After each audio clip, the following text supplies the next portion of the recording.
Today, we are doing a mock draft with Alec. Alec, how are you doing today? Doing great. How are you?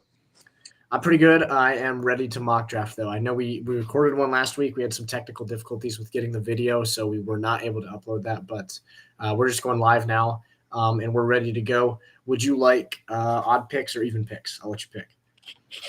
I'm gonna go. What did I do last time? I did odd last time, right? Yes. Yeah, I'll do even. Okay. I will get us started then. We'll hop right into this. First pick, again, I'm going to keep this one simple. No trades today. Caleb Williams is where I'm going with. I think Justin Fields gets traded. Realistically, I think it's probably going to be to the Falcons. That's my guess. But I think this is going to be Caleb Williams here. Yep, totally makes sense. It has to be. Yeah, I don't think this is where, like, when you do 20 mock drafts or something, you can kind of start to overthink things and say, oh, what if? No, I don't think it's a what if. I think it's lock for Caleb Williams one. Okay. So I've been thinking about this more and more. Mm-hmm. Number 2 for Washington, I'm going to go Jaden Daniels here. Okay.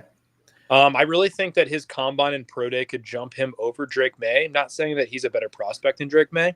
Mm-hmm. But I think winning does matter to some people, maybe not to everybody, but his production last year was unbelievable. So, and especially with Drake May not really separating himself as the number 2, I could see the Commanders taking Jaden Daniels. Yeah, I would agree with that. I would prefer Drake May over Jaden Daniels. So that's where I'm going to go with at 3 with the Patriots. But realistically, I think either one of those could go. I think that could go either way. We could see Washington going with Daniels or May. And realistically, I don't know how much it matters. I think they're both going to be good NFL quarterbacks. I think Drake May's floor might be a little lower. I think Jaden Daniels is probably going to be good no matter what, just because of his mobility, right? Just because he's so mobile, he's so good at throwing on the run that it's going to be hard, to be bad as long as he stays healthy. Whereas Drake May maybe could have some real turnover concerns getting to the pros, but I don't think so. I'm assuming this is probably going to be a pretty easy pick for you at 4. Yeah, so I'm going Marvin Harrison here. I think that's an awesome pick for the Cards. I think their offense could be really good with him next year. Yeah, I would agree with that. And realistically, you need to go receiver. You don't really have receivers on contract. You have Rondale Moore, but you don't have Hollywood Brown on contract this year.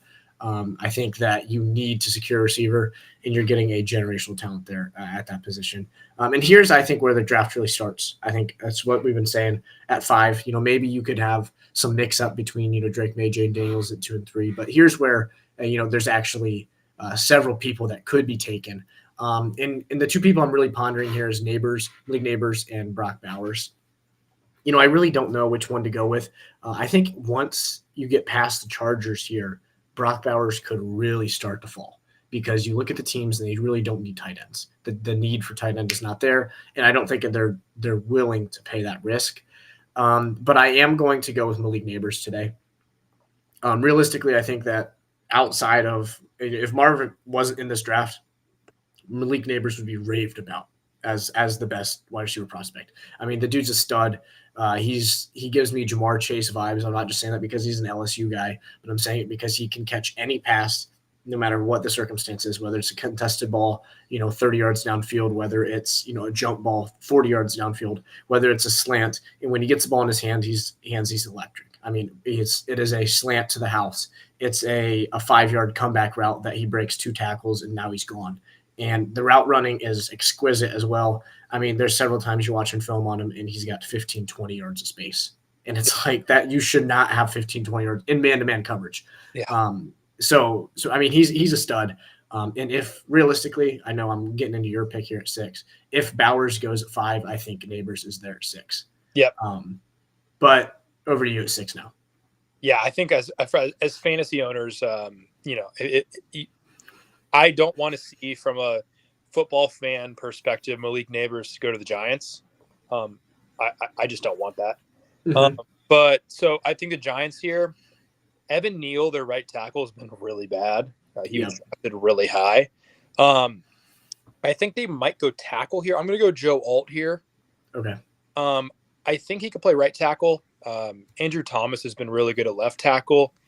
they just whiffed really hard on Evan Neal. And I think the quicker they realize that and don't try to make it work with somebody who's probably not very good, the better that their offense will run. Yeah, no, I agree. I think Joel is to me, he's the number one offensive tackle. I'm going to take the number 2, in my opinion, here with the Titans. I think this is a safe pick, right? You have a new head coach in Brian Callahan, right? And the safe pick is to get somebody whose floor is high, and I think that's Olu Fashanu. Yep. He's been a stud at Penn State for several years. He's a really, really just good human being too. Like a guy that in your locker room is not going to cause any issues. He's going to eliminate issues. He's going to be a great leader. He's somebody you can just rely on going forward to lead your team, and is what a first-year head coach would want. I know the head coach isn't the one making the decision, but as a GM, you're making the decision to help your head coach. I think Fashanu is the easy pick there for the Titans. Yeah, no, I think he could be really, really good too. I think he definitely has the highest floor. Just because of how solid he is already. Yeah, he's a very mature tackle, I would say. Yeah. So number 8, I'm gonna go Dallas Turner here. Mm-hmm. First defensive player that's off the board. I think he's the best edge rusher. I think he has the most promise of all the edge rushers. So yep. I really like that pick here to the Falcons. Yeah, I would agree with that. I think the Falcons go edge. I think there's a chance maybe if Laiwa Talatu tests really well, or Jared Verse tests really well, maybe they could jump Dallas Turner. But I would agree, as of right now, I think Dallas Turner is the best edge rusher in the draft, and should be taken here by the Falcons, especially given the fact that I know maybe there's some thoughts about J.J. McCarthy or Bo Nix even elevating up the boards. I think that the Falcons, I truly believe that they end up with Justin Fields. So the quarterback is not going to be in play here at 8, in my opinion. Yeah, I don't think anybody else is worth picking somebody over an edge rusher like Dallas Turner. Right. Brock Bowers or Odunze, somebody in there. Absolutely. At 9 here, so obviously you have the Bears. They just went Caleb Williams. I'm going to go Rome Odunze here. I think that what they're going to look at is we have our franchise quarterback. We need our franchise receiver. You have DJ Moore. He's been great for you, right? He was solid last year. But, I mean, he's been in the league for 4 or 5 years. He's had some productive seasons, some non-unproductive seasons. Even last year, very inconsistent, right? He has the one game on Thursday Night Football against the Commanders where he puts up like 180 yards and 3 touchdowns. Next thing you know, he's like falls off the face of the earth the next week. So, I think that you're looking for something consistent. You're looking for somebody with some crazy upside as well. And I think Rome Odunze is a perfect opportunity here. If he's still there at 9, I think the Bears are running this slip up there. Yeah, it's the classic dynamic duo. Usually when this happens, he drafts a QB in the first round and a wideout in the second or third round, and it's kind of a duo. But this would be a pretty high profile duo, 2 top. Right. Yeah, absolutely. Over to you at 10 here with the Jets. I'm interested to hear what you do here. So I'm kind of interested to see what they do. I could see them bringing over David Bakhtiari for kind of one last year for him. I know he's had a lot of injuries. I could see him retiring pretty soon. But just to pair him with, their offensive line is awful. Yes. Bad for a while. I'm going to go Fuaga here.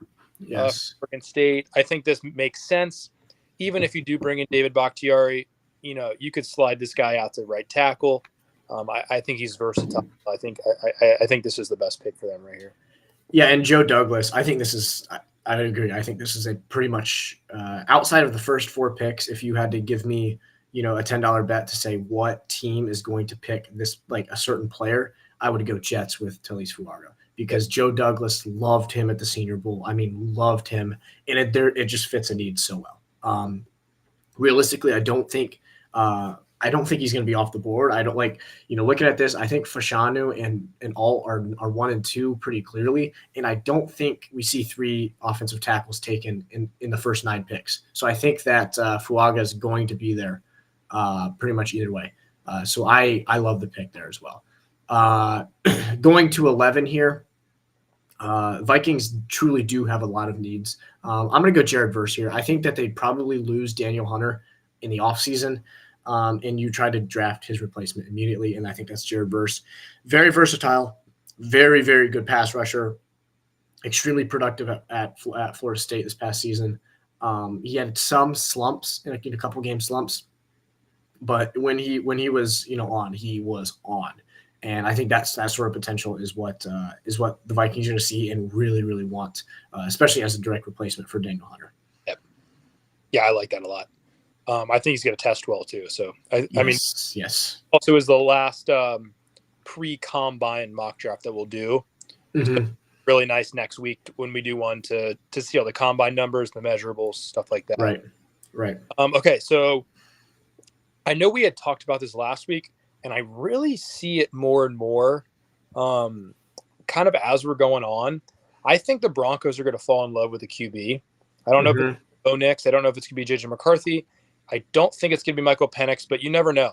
Michael Penix, really is kind of that Drew Brees mold where not very mobile, hyper accurate in college. Not saying that he's going to be Drew Brees. I'm just saying the style that Sean Payton likes to use. It's kind of Wilson didn't work out. So right here, I'm going to take a page out of your book, and I'm going to go JJ McCarthy here at 12. Yeah. I want to be clear because now this is the first time I'm saying this, to people that are not just you. I don't like JJ McCarthy that much. Picking him 12th overall, I think is almost crazy. But having said that, I think that's what the Broncos do. They need a quarterback badly. You tried the Russell Wilson thing; it didn't work out. I don't think you are okay with saying we're going to not take a quarterback and we're going to be really bad next year and we're going to take a quarterback. Yeah. Because the other thing too that you have to look at is who's coming in next year, right? Is it Quinn Ewers that you're really in love with? I mean, is it Malik Murphy? Is it Shador? Yeah, Shador would probably be the top one there, wouldn't he? But realistically, I don't think it's as big. Like this draft class was somebody that like last year you could understand somebody at 12 saying, you know what, we're going to take a pick that's going to be good in 2 years and we're going to be bad next year and we're going to get Caleb Williams, right? But I think they go with JJ McCarthy here too. I'm in complete agreement with you. Over to me with the Raiders. This is an interesting spot here. I think they could go a couple different places. I'm going to go Terrion Arnold. I think he's the best corner in the class. I think that realistically, you have Kool-Aid McKinstry, who's very good in coverage, but didn't get tested all that much. And we really don't know how athletic he is. His combine numbers are going to be really, really important. Terrion Arnold is a spectacular tackler. He's not going to miss tackles, and that translates to the NFL. He's a bigger version of Brian Branch to me. Brian Branch in college was a spectacular tackler, and what you saw this year with Detroit is that carries over. He's a very good tackler in the NFL as well. Terrion Arnold is that, but bigger, and I think that's gonna translate well. I think Cooper DeJean maybe he's a freak athlete. We don't know how good he is in coverage though. Terrion Arnold is my cornerback one though, as of right now. Yep, I could definitely see that. So Saints here, I think they can go multiple ways. I think they could go edge rusher. I think they could go tackle. I don't think they'll draft a QB. A Derek Carr contract is kind of hard to get out of. So, and they're so far over the cap. I mean, they've been kicking the can down the road with the cap for it seems like our whole lives now. They're going to be screwed here eventually, and there's going to be a lot of big cap casualties. So I'm just going to go safe option here. I'm going to go J.C. Latham here. Think he could be a solid starter. He won't be too expensive at pick 14, so I don't think I need to worry about that. But I could also see the Saints with their cap space trying to get those numbers down, be a trade back candidate in this area. Yeah, absolutely. I would completely agree with that. The cap space is something. Same with the Chargers at 5. The Chargers are at 5. Obviously, you would like to think that they're going to utilize that pick to draft somebody, but with the cap space that they have, picking somebody like Brock Bowers, you already are in a terrible cap space position. If you're going to go pay top of the market value for a tight end, basically drafting him 5th overall, he better be good. Like it's one of those where if he's not good, somebody's losing their job. Like it's plain and simple. So yeah, the cap space is something that you don't see in a page like this, right? They're not showing their cap space, but to get out of paying somebody big money, it could be an option. But I'd like to pick with J.C. Latham there. I guess you got cut today. Who? The Kyle Pitts killer, Jonnu Smith. He got cut today. I did see that. Yeah, somebody's gonna sign him. He'll be solid somewhere. The Steelers will, because Arthur Smith's there. It just reminded me of that because you talked about drafting tight ends high. It's like, I know we talked about in the episode that didn't get recorded. It's just, if you're going to pay top 6 money for a tight end, they better be top 6. They can't be a utility tight end. Right. And the issue is that the last time we saw somebody get drafted that high, they've been a utility tight end in Kyle Pitts. Right. Correct. So it's the precedent that's been set of, do I really want to trust that freakishly good college production, which is exactly what Kyle Pitts had as well. Now, I'm not trying to say, I think Brock Bowers was better in college than Kyle Pitts as an overall tight end because he has the blocking aspect to him, right? He's not just a freak athlete. But Kyle Pitts in college was freakishly good too, and he's been a utility guy. So yeah, it's overpaying for something that's not that valuable. Yep. But here at 15, I think there's a couple more options here as well. I do think that somebody could be on the board, like a Kool-Aid McKinstry, like a Cooper DeJean. I'm going to go best player available here. I think it could be Byron Murphy, but I think Laiatu Latu is a stud. I think he could be, if medically cleared. That's the big thing with him, is obviously suffered the, I believe, like broken neck, fractured neck injury, though, in his college career. Was able to kind of find a second home at UCLA and was a stud. But, you see the combine is big for a lot of players, right? How can you athletically test? How can you physically test? For Laiatu Latu, it is how can you medically test? If he comes through and medically passes everything, I wouldn't be surprised at all if he's jumping up, maybe even into that like Jared Verse conversation, right? Maybe even into that Dallas Turner conversation. So he's a stud. He's got some really good pass rushing moves, but the medical history is something that's really concerning. If he medically clears everything, I think this is a slam dunk pick for the Colts here. Yeah, no, I totally agree. I really like that pick. And for the Seahawks here at 16, we've talked about this before off air, but it's just weird. Right here, the difference between people's boards from 16, probably 15 to 30, it's just such a big variety of rankings where, I bet some people have Brock Bowers as their 4th best player, but, they're 26. And then somebody picking 17 has Brock Bowers as their 28th best player. So it's a very weird time in the draft where you see teams reach on a guy maybe that we haven't really thought of that's high on their board. Last year, we're like with Will McDonald. Yep, or even Jack Campbell too. Yeah, Jack Campbell. Yeah, but yes. Both guys were guys that were projected 2nd round at the earliest. Yeah, and flew up draft boards. But go ahead, continue. Yeah. So here, this is tough, but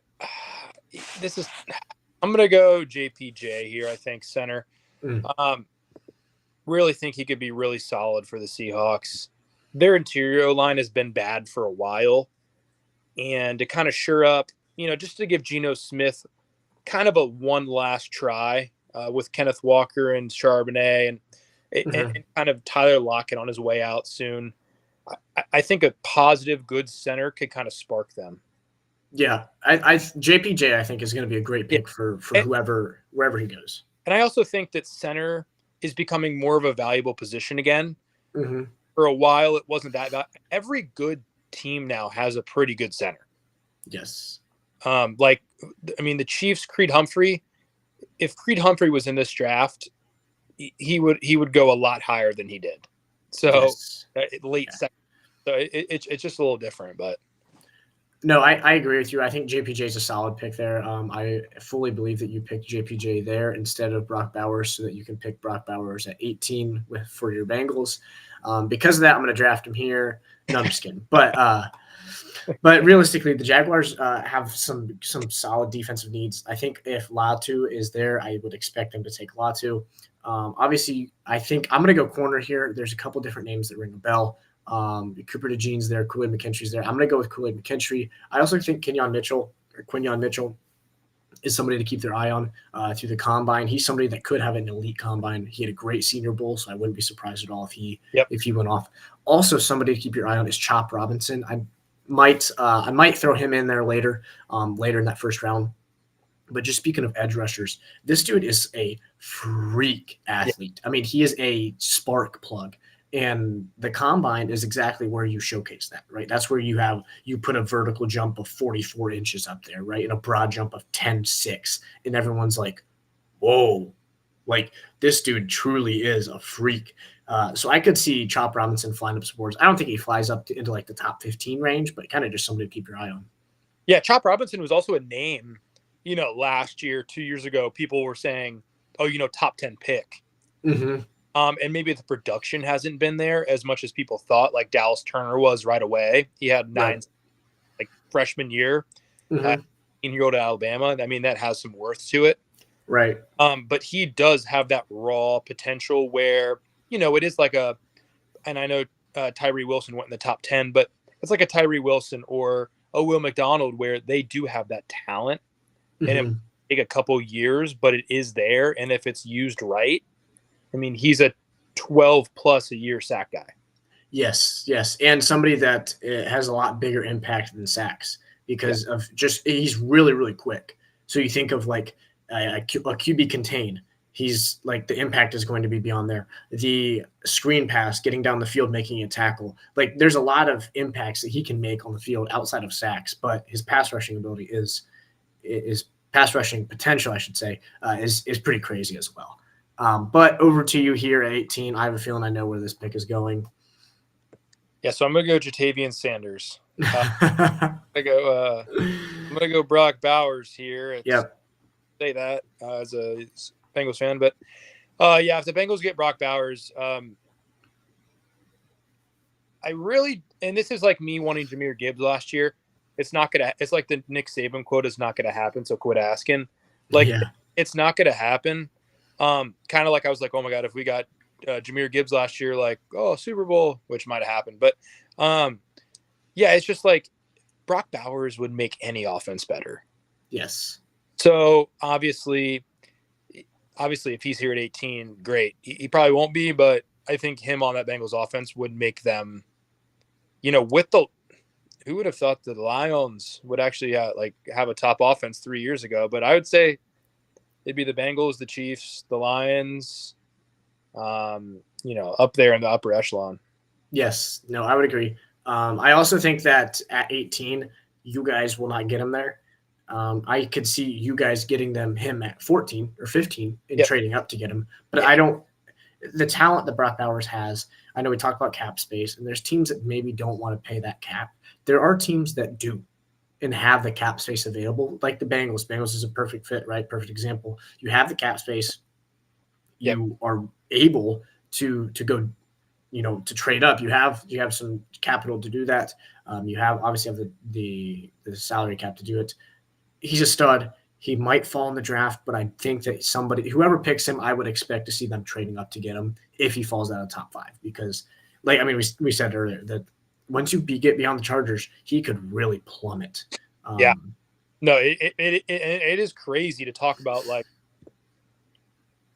After the Chargers, Giants have Darren Waller. I get it, he's old, but I can't see the Chargers or the Giants taking him.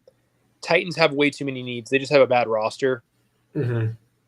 And then Falcons have Kyle Pitts. Bears, they have Cole Kmet, so they won't take it. It's just there's a lot of teams in a row where you're right. Cap-wise, it doesn't make sense for you to draft a tight end that high, or they already have a tight end there. And I think a scary thought, too, is that if the Jets decide to go tight end at 10 and get Bowers, because now you take a Jets defense that's, I mean, nothing short of just unreal, right? You have a spectacular secondary, a really good, front four, really good linebacker core, and you have Garrett Wilson, Aaron Rodgers, Brees Hall is very solid. You don't have an offensive line, but you add Brock Bowers in there.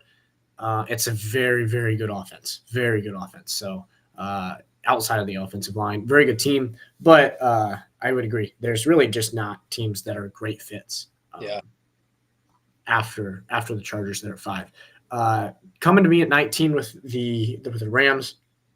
A couple different ways I could go here, but I am going to go offensive line. We're going to go Troy Faltanu.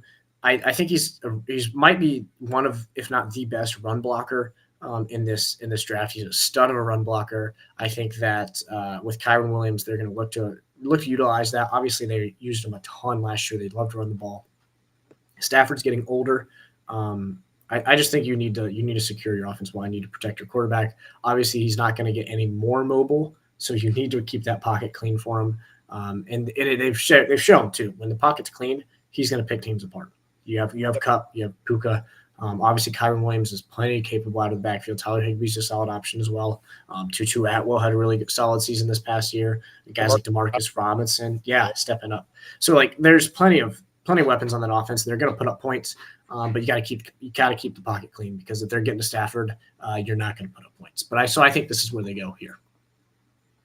Yeah. So Steelers here. This would be the most Steelers pick ever.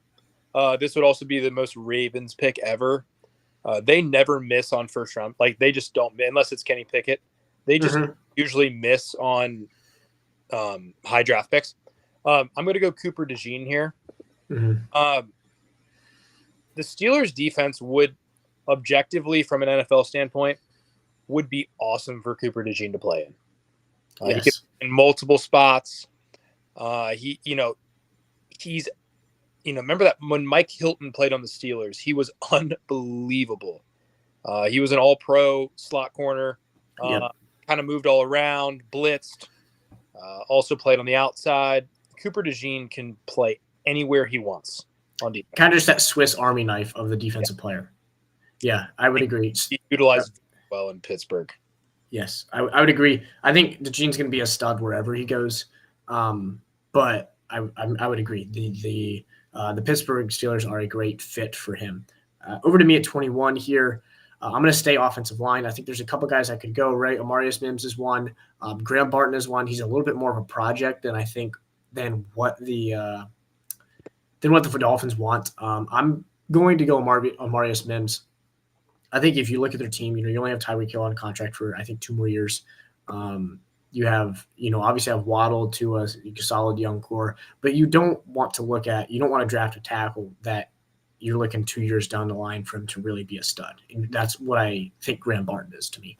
I think you need somebody that right now is going to come in and protect Tua. When Teron Armstead goes down again, probably next year, he's there. He's going to be able to step in and help. And I think that's exactly what Amarius Mims does for you here. Yeah, I really like that pick. I think he is kind of the, kind of like the wild card of the tackles. I'm not really sure. There's always that tackle every year that gets drafted in the first. They're either really bad or they're, a solid starter for a while. And I think that is literally just the Amarius Mims build. Yes. Could be bad. We don't really know. Somebody's going to take a chance on him, and then we'll find out. Right. Yep. Exactly. So over to you at 22 here. Yeah. So I think Quinyon Mitchell here would be a no-brainer for the Eagles. Their DBs were, I don't know. I don't want to, but they were pretty bad. It wasn't like they were bad. I mean, they had big names. They had Darius Slay. They had big names. They just didn't perform. And I think that might've been part of the, the scheme, the play calling, stuff like that.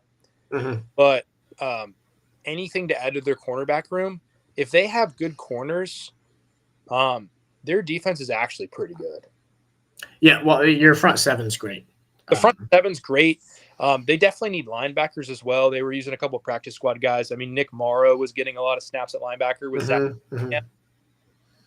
So, I really think that it's too early to address linebacker for them at 22. I just don't think Right. there's that one guy. But getting a guy who's probably going to test really well at 22 for corner just to give him a boost of athleticism, I think will really help. Also, something too, I don't be surprised if they end up going linebacker here, because we saw it last year too, right? Last year was the exact same way. Of there's not a linebacker that separates himself as a first round pick, right? And it was like once you get to the second round, sure, there's a couple guys that their names look solid. Jack Campbell's going to be a good, solid guy in the second round. Next thing you know, Detroit's taking him at 18. I wouldn't be surprised at all if we see Peyton Wilson up there being taken, just because if in the Eagles' room they need a linebacker, and in their minds they need a linebacker, and at 22 they might say, screw it, we're taking a linebacker. We don't care how low he is on people's boards. We need one. But you said Quinyon Mitchell, correct? Yes. Okay, I just wanted to confirm. I was checking my phone. I did just see MPJ is getting Michael Pittman Jr., that is not Michael Porter Jr., is getting franchise tagged by the Colts. Really? So yes, they said that Colts have not used it since 2013 when they used it on punter Pat McAfee, but they're tagging Pittman. So in this one we had them taking obviously PFF saying they need a receiver. We went edge, and that's going to work out. They don't need a. No, I don't. If Pittman leaves, I think they do. Yeah, but they still have Downs. Right, and you have Alec Pierce as a wide receiver 3, who's not terrible, but you have, realistically, if Pittman leaves, yes, you needed one, because you can't have Downs and Pierce as your receiving core with a young quarterback and expect him to be able to contribute or produce rather. But Pittman, Downs, Pierce is a fine core. I don't see any issue with that at all. Now here at 23, there's some options I have here. It says wide receiver. I really don't think they need a wide receiver. They have Tank Dell as your slot guy. You have Nico Collins as your wideout. I think you're fine there. You can shuffle in Robert Woods for some snaps. Obviously, you have the kid from Bama that I'm drawing a blank on. John Mechie. Yeah, John Mechie. Yep, which hard not to root for that guy, right? With everything he's been through. But you have him and Robert Woods who could cycle in for some snaps. But realistically, I don't think you need to draft a wide receiver 3 here. And I know we saw two teams do it last year with the Chargers and the Seahawks, right? They both drafted guys that came in as wide receiver 3, and one team it worked out, one team it didn't work out. But the team it worked out for is Seahawks. You have Tyler Lockett, who's old, and he's pretty much done after this year, right? He's no longer on contract. You're probably not bringing him back. Here, I don't think you're going wide receiver 3. Instead, I think you're going Byron Murphy. I think you're getting the best defensive tackle in the draft, an extremely good pass rusher, somebody going to kind of complement Will Anderson's pass rushing ability, but more on the interior there with Byron Murphy. Yeah, I love that. I love that pick. Him falling to 23 would be a great get for the Texans too. Yeah, this is I think another situation where if Byron Murphy's there at 23, they're running the card up there. Yeah, for sure. Okay, so 24 Cowboys. They picked Mozzie Smith last year. If they didn't pick Mozzie Smith, I could see him taking Newton here. Mm-hmm. But I don't think they go defensive interior 2 years in a row. It doesn't really make a whole lot of sense to me. Right. And with the Cowboys in the past, they do like making splash picks, or they also like taking offensive linemen that we have no idea about, and then they become basically borderline all pros. Yeah. So it's kind of like a mixed bag Mm-hmm. of what they really do. But this is tough for me because I'm in a spot. I mean, if we're just looking at this from a realistic standpoint, best guy on the board, Nate Wiggins. They have Diggs and they also have Bland. Doesn't really make sense to go corner here. Yeah. Dang, this is one of the tougher ones that I've had to do with just how this is shaken out. Yeah. Dang. Okay.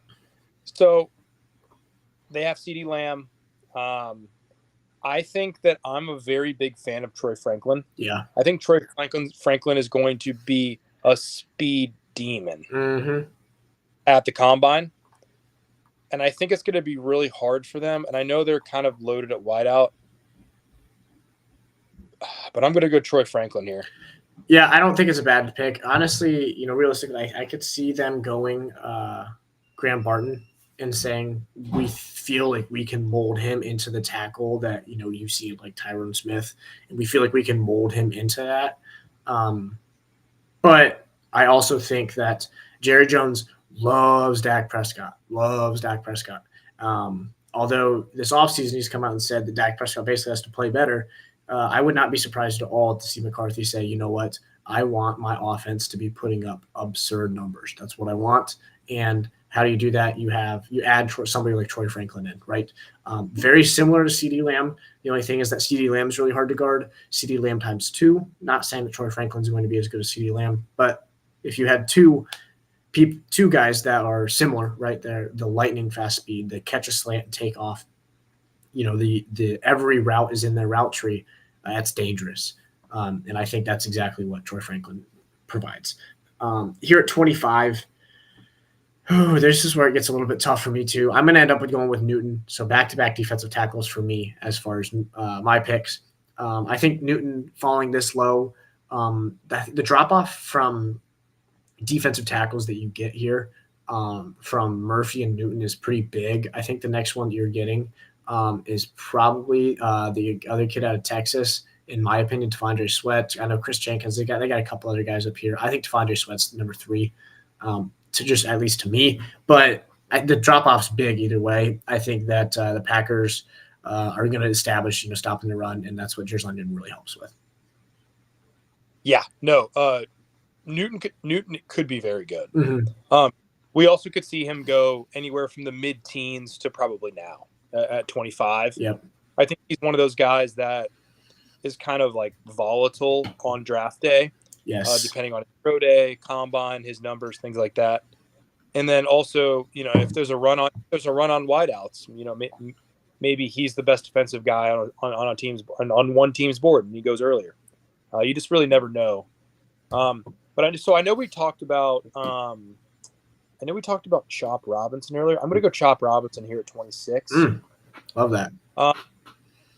I know Nate Wiggins is there. I think Chop Robinson could potentially maybe not run a super fast 40, but I think his explosion stuff could be pretty good. Yeah. His 3-cone, his vert, things like that. Stuff that actually truly matters for edge rushers. Right.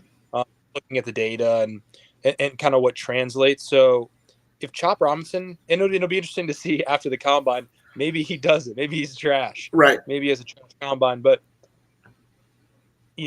I'm just this is hypothetical. I'm going to go Chop Robinson here just if he has a good combine. Yeah, Chop Robinson gives me a little bit of Ed Oliver vibes. I remember like 2 or 3, 4 years ago, Ed Oliver went to the combine and tested crazy in everything. And obviously Ed Oliver, he's been okay for the Bills, right? He hasn't been spectacular.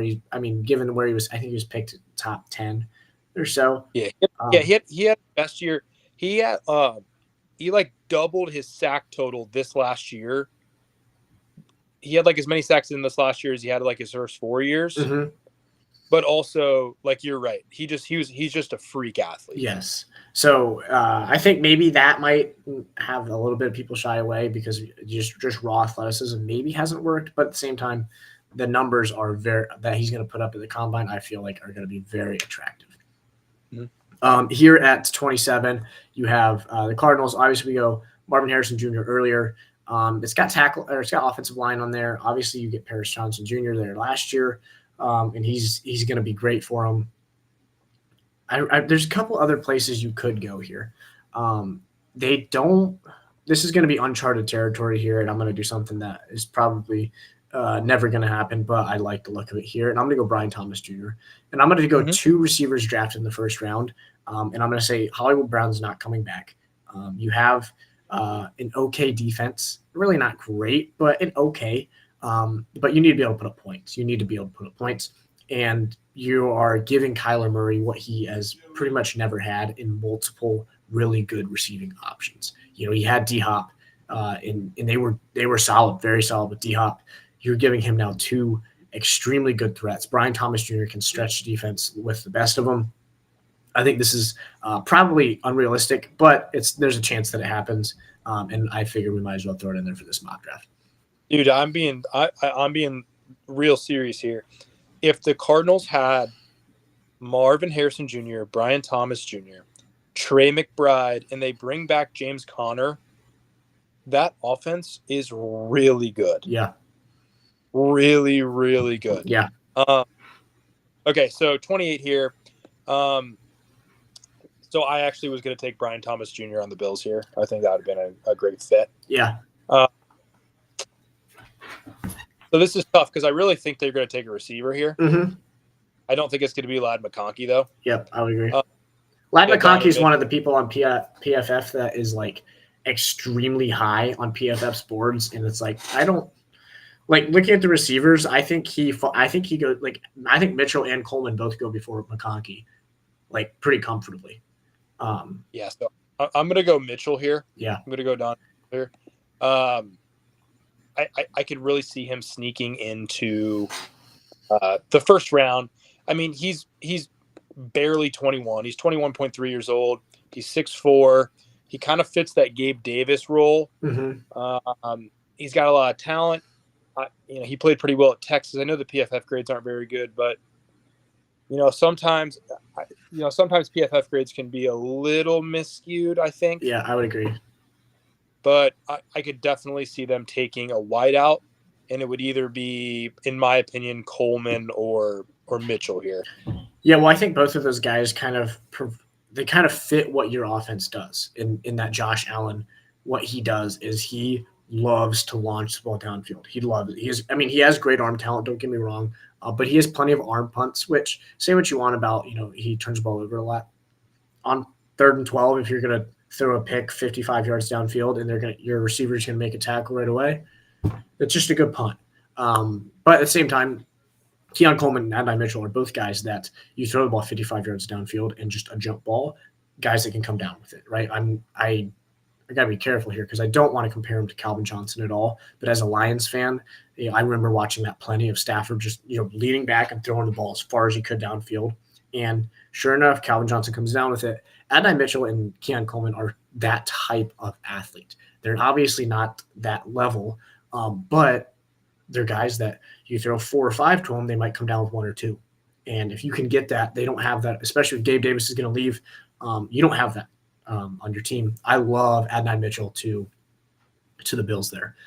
With my Lions here at 29, there's a couple ways we could go here. I think Ragnow is coming back. I think we're going to bring back Graham Glasnow as well. So I think realistically the guard is not going to be too huge. Guard and center is not going to be too huge of an issue. The other thing too is that Brad Holmes, I just listened to a press conference the other day. He was talking about how he likes solving needs, because they asked the question of, a need for you guys as corner. Who's somebody in the draft that you really like? And he said, basically, I like solving needs through free agency, because free agency is you can get somebody that has proven themselves in the league, and they've proven themselves that, I think back to like the Jeff Okudah, right? Jeff Okudah was an animal at Ohio State. Did his career get ruined by playing under Matt Patricia? Maybe. But he could cover anybody in college football. He came into the league and could not cover that well, right? And I mean, he's been with Atlanta and still can't cover that well. So getting somebody like, even obviously, Jalen Johnson, I think he's going to stay with the Bears, but L'Jarius Sneed, somebody that, paying a little bit more to get them, but he can guard, he can cover in the NFL, as opposed to saying, I think Nate Wiggins can. You know what I mean? I think this could be a pick that is just, who do we think is going to be the best NFL player? And that's who we're going to take. Somebody who I don't think is going to be a bad pick is Zach Frazier. I think Ragnow comes back this year. I don't know if he comes back next year. I wouldn't be surprised at all if he retires. I think Frazier here is somebody that you can take. He can play. I think he can play guard. He can play center. And I think this is somebody that Ragnow goes down for 2 weeks. He can come in and play, get some reps. But you're looking at continuing that offensive line dominance 1, 2, 3 years down the line. I think this is where you get Zach Frazier there. Yeah, no, I like that. I actually like that pick. You guys are kind of in a spot where you don't have a ton of needs other than really edge rusher, edge rusher and corner. I would say. Yeah. And I say edge rusher. You guys have Aiden Hutchinson. I'm just saying, kind of a compliment. of him. Mm-hmm. Yeah, but I like that pick. Okay, so 30. So I kind of see Nate Wiggins this year as kind of that Joey Porter Jr., Mm-hmm. kind of like a guy that just falls a little bit more than he probably should. Right. But I really don't know if the Ravens would take him here. Mm-hmm. I think it's tough, just because their style is long corners. However, so I am going to have them take Nate Wiggins here at 30. Yeah, I think that's a great value. Yeah, I would agree. I mean, Wiggins is somebody that could go as early as 20, right? If some team likes him, and we see this group of corners, and there's not a ton to separate them. I think Terrion Arnold is number one to me, and it seems like he's one to a lot of people. When you get past Terrion Arnold, this group of McKinstry, DeJean, Mitchell, and then obviously you have Wiggins would fall into that. That group of like 4 or 5 guys is pretty similar. And so I think there's going to be a lot of just which team values what. Do you want somebody long? Do you want somebody more athletic? Do you want somebody that's showed better in coverage and less athletic? All these teams have their own personal preferences, right? And if there's a team, I know up here, we had McKinstry going to 17. If the Jaguars front office really wants somebody long, we could see Wiggins go there. So I think Wiggins at 30, there's a good pick. My final pick here for the San Francisco 49ers, obviously not many needs at all, right? You're a great team. I'm probably going to go Graham Barton, and I think that is where I'm going to go. It's just allows them to he's flexible. He can play left tackle, play right tackle. He's going to be a little bit of a project, but you have some time. You have Trent Williams, right? He's a stud, but you need to start looking into the future as well. And I think Graham Barton is a great person that you can fill in. I know we talk about, like, there's offensive line injuries happen all the time, right? And Barton is somebody that if you can have him play a game here and a game there this season, next year, he can maybe start. If not, he's playing 7 to 10 games for you, and you're running some plays with him on the field, as an extra offensive lineman. And then in 3 years, you see him start for you. You have the 5th-year option here, taking him at 31. I think this is a likely pick here for the 49ers. Yeah, no, I really like that pick for them. Versatility. And we've talked about this before, just you and I, but the right side of their O-line was really bad. So not really bad, but below league average. Yes. So I think that's a great pick.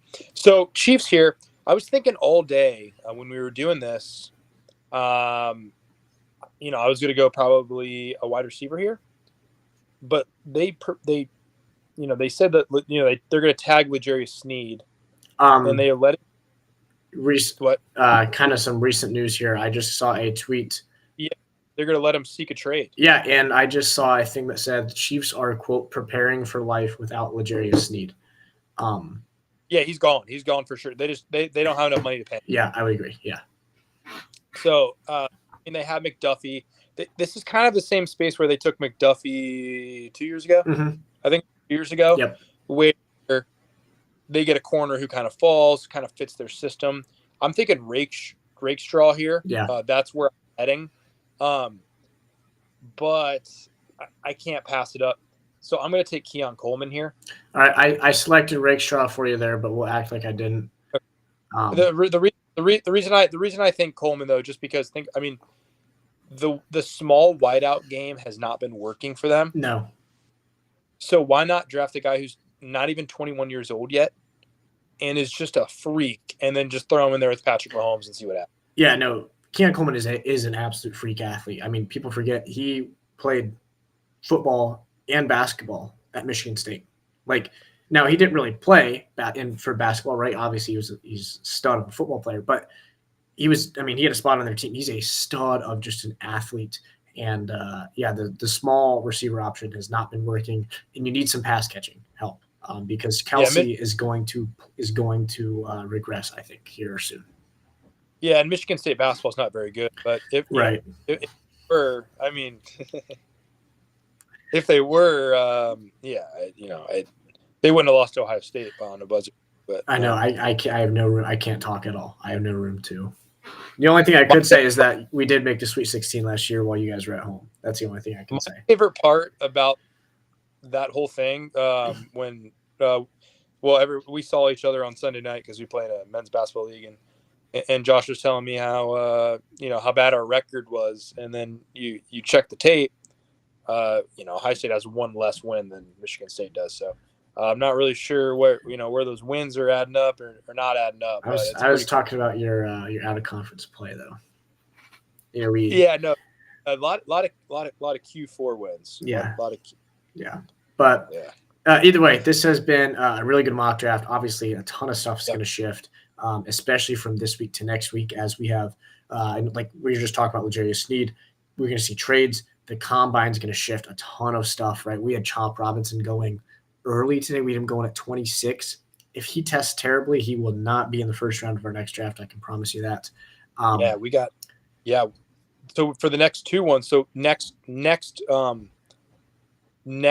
mock draft will be post combine, and we'll have one of those, and then next one would be post free agency, like the beginning or 2 weeks from now. No, 2 weeks from now. Yeah, we'll have two combine ones and then one. Like it all's happening the next like 3 weeks. It's awesome. Yeah. Free agency is March 13th, so I guess we would have. That would be the day of it. Yeah. So 2 weeks from today, we're going to be recording one at night, probably 8-9 p.m. And it's going to be free agency that day. So that'll be fun to. Maybe we won't even do a mock draft there. Maybe we'll just be covering free agency. But either way, this has been a hell of a mock draft here. Thank you, Mr. Alec, for joining us. But until next time, they play, we talk. This has been.